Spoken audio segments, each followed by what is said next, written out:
How much time will it take for rupees an amount of rupees 450 to yield rupees 81 as interest 4.5 percentage per annum of simple interest?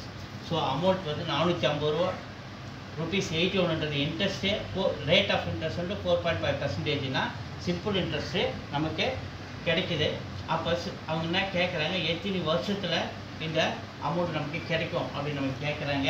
அப்போ simple interest is equal to P into R into T by 100.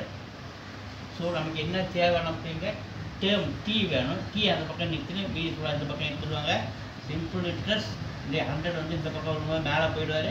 இந்த T மட்டும் இந்த பக்கம் நிற்கிறா, இது ரெண்டு கீழே வந்து டிவைட் ஆகிறாரு. P into R is equal to T மட்டும் அந்த பக்கம் நிறுத்தி இல்லை. சிம்பிள் இன்ட்ரெஸ்ட் எவ்வளோ 81 into 100, P எவ்வளோ 450, R எவ்வளோ 4.5% இஸ் ஈக்குவல் டு T அப்படி எடுத்தீங்க.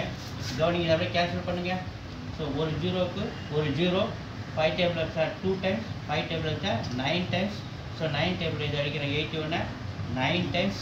இப்போ 9 into 2 18 இருக்குது. 9 into 2 18 மேலே இருக்குது. கீழே வந்து 4.5 இஸ் ஈக்குவல் டு T.